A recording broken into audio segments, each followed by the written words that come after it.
Aloha. It's wonderful to see you all here again at such a critical time. Our democracy is under attack. The perpetrators of this attack are those who, in the name of saving our democracy, are destroying it. I don't use these words lightly. Every one of us who loves this country and who cherishes peace and freedom should be very alarmed by those who, driven by their insatiable hunger for power, are actively undermining all that we stand for. And almost every single day, if you're paying attention to the news and the headlines, there is some new assault and some new attack. Now, it's the Democrat elite and the swamp creatures in Washington who are doing all that they possibly can to keep us, the American people, from a very simple thing, having the freedom to choose who we want to be our next president.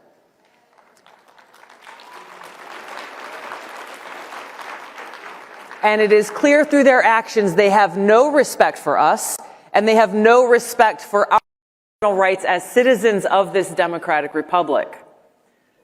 They are so terrified that we may make what they think is the wrong choice, that in the name of protecting democracy and saving us from ourselves, they're actually destroying our democracy and taking away our freedom. Now, we look throughout history and we can see many examples of evildoers who find some justification, who believe that they are doing the right thing. And so today we see the Democrat elite say with great concern in their voice that if the American Donald Trump again, they warn us he will destroy our democracy. They say he will be the dictator in chief, that if he's elected, it will be the last election this country sees. It's laughable. It is so crazy, it's laughable.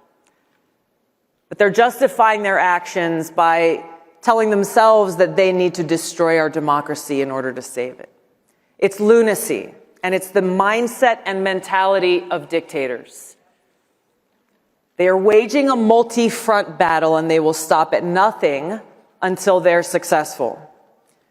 I'm going to go through a few of the many examples. We've seen how Colorado, Maine, 32 states have taken some action or another themselves in an unprecedented way to try to remove the leading Republican candidate for president, Donald J. Trump, from the presidential ballots. In defiance of the Constitution, these people are single-handedly deciding that somehow they alone have the authority to take away our right as citizens to decide who we want to be our president. We see in Congress, a progressive congressman, Ro Khanna from California, someone who I've known for years. He is so desperate to take Trump off the ballot that he's demanding that the chairman of the Federal Reserve, a position that's supposed to be nonpartisan and apolitical, take action and stop the former president from getting reelected. On December 27th of last year, Representative Khanna said in a post on X that Federal Reserve Chair Jerome Powell, quote, should cut interest rates now, given most of inflation was caused by supply shocks. If he doesn't, he may be the person most responsible for the return of Trump. The Democrat elite and their cronies, they're using our criminal justice system to prosecute and distract the Republican presidential candidate in the midst of his campaign. As we know, Donald Trump currently faces 91 charges in 4 criminal cases, 44 on the federal side, 47 on the state side, all felonies. This most recent ruling in New York, the real estate case, charging him a $355 million fine plus nearly $100 million in interest for a business transaction where there was no victim or complaint, where all parties made money. So egregious that even people who are not fans of Donald Trump are standing up and saying this is crazy and criticizing this judge's decision that from the very beginning has been a very clearly politically motivated hit job.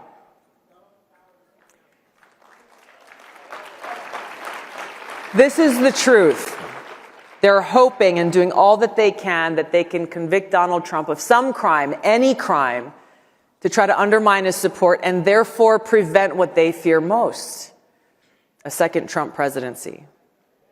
And there's a reason why they're so afraid of him, because he poses a threat to this establishment where they draw their power from. But when we take a step back and look beyond the personalities, look beyond Donald Trump and Joe Biden, what we're facing is a threat of far greater magnitude. A very dangerous precedent is being set. Our democratic republic is being destroyed by the permanent Washington elite, and there are people in both political parties who truly believe they and not the American people have the right to decide who should be our president.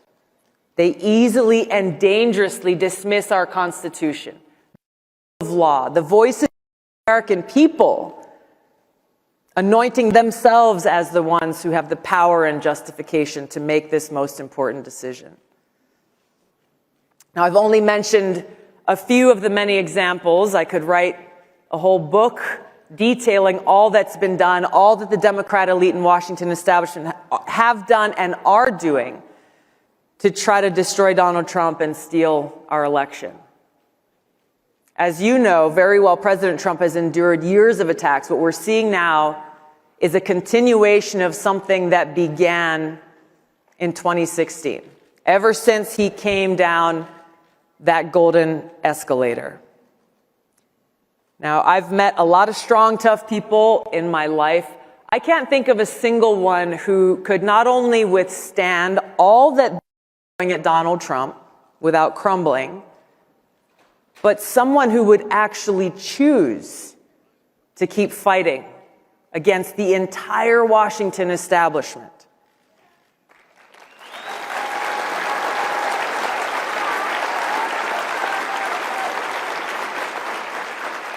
Now, I've known Joe Biden for a long time. I used to consider him a friend. Do you think he could handle this pressure? I don't think so. I think even a fraction of this pressure and stress and attacks that Trump has endured would cause him to crumble. Now, if you listen to what Nikki Haley has been saying, she claims that President Trump only cares about himself and that he's doing all that he's doing only for himself. If that were the case, wouldn't he just walk away from all this? Walk away from the headaches and the attacks and the stress that he's enduring right now? So why doesn't he? I've had the chance to meet with him and speak with him at length, and I've seen firsthand his heartfelt interactions with friends of mine, veterans, and I've seen how he has touched their hearts and moved them to tears as he expressed his appreciation for their service and their sacrifice. No cameras, no crowds, just that heartfelt conveyance of appreciation. I've gotten a sense for what motivates him, and it's got nothing to do with what the Washington establishment is accusing him of. This is a man who's a fighter. His strength and resilience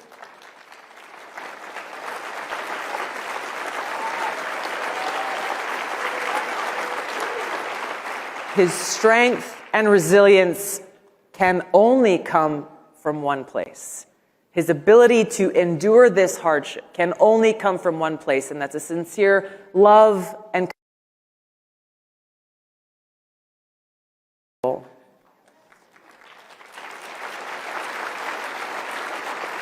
But we've got a lot of work to do ahead of us. Now is the time for us to act motivated by our love of country. We've got to take all the outrage and sadness and fear that we may feel, caused by those in power who have no care or respect for the will of the people, take all of those feelings and let that motivate us to take action, to find strength in knowing that they are doing what they're doing because they're afraid of us. That just like we see foreign dictators are afraid of democracy, the Democrat elite are so afraid of a free people and a free society and the possibility that we, the American people, might make the wrong election by choosing someone other than them, doing all they can through the power of law enforcement, the criminal justice system, the national security state, doing all that they can to stop us from exercising freedom. They forget that we, the people, are the ones with the power.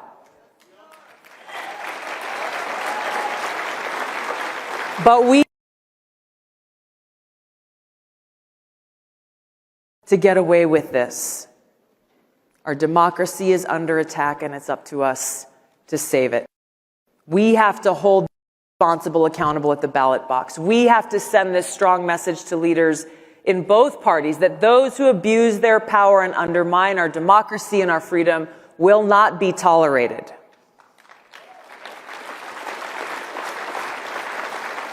If we do nothing, if we turn a blind eye to those who are weaponizing our criminal justice system against their political opponents and telling us who are more interested in serving themselves and their own interests than they are about serving the needs of the American people. And they're not going to give up without a fight. On January 27th, 1838, President Lincoln delivered a powerful speech to the Young Men's Lyceum of Springfield, Illinois. And he said, quote, "At what point then is the approach of danger to be expected? I answer, if it ever reach us, it must spring up amongst us. It cannot come from abroad. If destruction be our lot, we must ourselves be its author and finisher. As a nation of free men, we must live through all time or die by suicide." The choice before us is clear. Freedom isn't free. We can't lose sight of what we can accomplish when we, the people, stand together on the foundational principles that this country was built on. A free people with the right to life, liberty, and the pursuit of happiness. We must protect free speech of all Americans.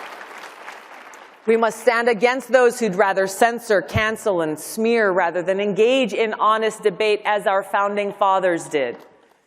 When the free speech of one person is threatened, even when that speech is reprehensible to us, the free speech of all people is threatened. The same goes for freedom of religion. In our America, freedom of religion does not mean freedom from religion. Real religion is love for God. It's not attached to any one religious sect or label or another. Our government must respect our freedom to worship and express our faith, express our love for God as we choose. Or, for those who choose not to, they have that right as well. Our founders intentionally passed the Second Amendment right after the First because they knew how fragile this new free democracy was and how susceptible it would be, and it still is, to those who abuse their power to try to take away our freedom. So we have to defend our right to bear arms, not only to defend ourselves and our loved ones, but to serve as that important check on the abuse of power by an increasingly tyrannical government.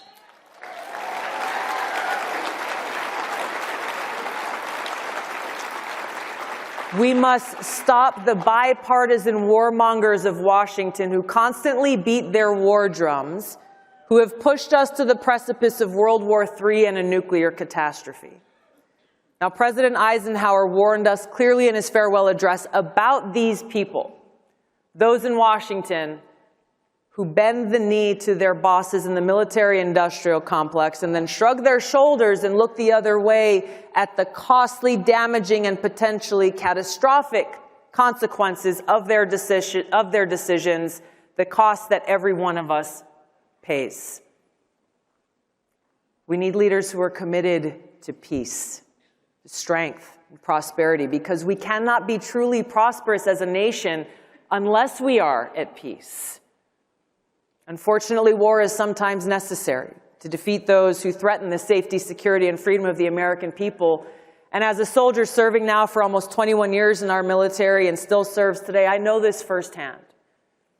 But I also know that war must always be a last resort after all other avenues have been exhausted.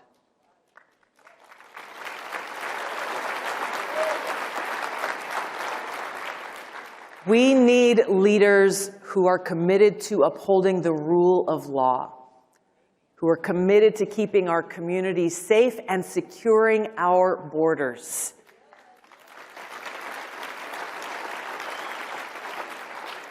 In our America, we must come together inspired by love.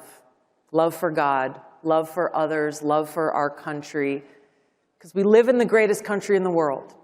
It's filled with potential for us to stand together and build a brighter future and a more perfect union where every American can live free, in peace, and with opportunity for prosperity.